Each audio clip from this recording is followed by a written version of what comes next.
His thoughts on Twitter, tweeting, or her thoughts, nearly 100% vaccinated medical residents are taking care of nearly 100% unvaccinated COVID patients. Does it seem fair? Joining us now to discuss, emergency room physician Dr. Richard McCormick. One of the questions we were asking, doctor, is this is politics. Then there's that Hippocratic oath all of you take. I don't know where this got mixed up. Do you think these folks are right to express their opinions, or do you think they should just, work hard? If they don't like it, you can always quit. And I'm not putting words in your mouth, just throwing it out there. Yeah, so this is a very timely reporting by you guys, as usual. I was literally coming off of a fourth night in the road this morning, and it came up with my boss, because this actually came up at our workplace too, where physicians are getting very critical about patients. And seeing the political climate that we're at, it's very interesting. Somebody asked me the other day, hey, Dr. McCormick, when do you think this pandemic's going to be over? I said, don't ask me, I'm just a doctor. Ask a politician. I mean, that's kind of where we're at right now. And understand there is a real burnout. For 18 months plus, we've been now treating this disease. We've been around something that a lot of people are scared at. Even medical professionals are scared about. You have pregnant nurses around patients that are sick, and they're at higher risk. We have doctors and nurses who have comorbidities who have to still work, and they can't get away from this exposure.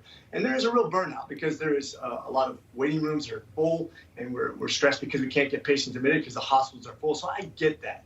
With that said, there is a real problem with that mentality, because almost all disease process that we treat that fills up our ICUs and our mid levels and all the other different kind of parts of the hospital is all preventable. We don't treat people who are morbidly obese that way. We don't treat overdose people that way. We don't treat anybody who has a preventable disease that they end up with.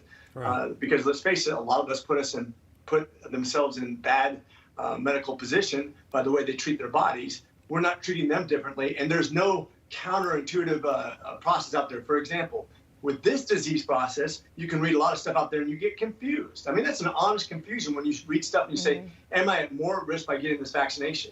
But you don't see that same literature out there on whether I should be drinking myself to death or using a lot of drugs. I mean, that never has a good ending. Nobody writes about that. So to have this attitude is really hypocrisy about the way we treat people with medicine. We're supposed to treat all people with compassion and educate people and get them to feel the right way about what we're trying to educate them on.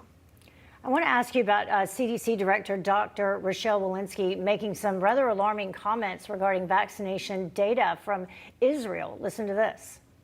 Additionally, reports from our international colleagues, including Israel, suggest increased risk of severe disease amongst those vaccinated early. Given this body of evidence, we are concerned that the current strong protection against severe infection, hospitalization, and death could decrease in the months ahead, especially among those who are at higher risk or who were vaccinated earlier during the phases of our vaccination rollout. So despite the CDC's rhetoric about reduced severity and hospitalization for those who are vaccinated, what does Israel's data suggest to you? Does it suggest what it appears to on the surface otherwise? So this is once again where the CDC has really failed, and the WHO has failed, and other political people who try to get information out there. They give these cross-reference things that confuse people.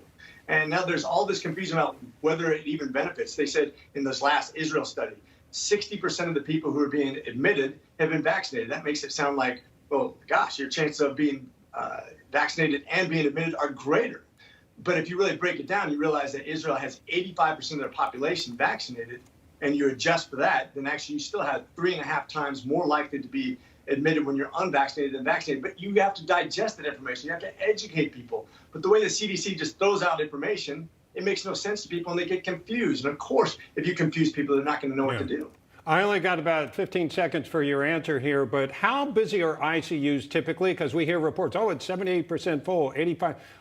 They're for-profit institutions, hospitals. How busy are they usually? What percent? So during the summer, we typically have anywhere from 60 to 70% fullness. But right now, we are really at capacity. This is an unusual summer. This is a real disease. It is a real problem.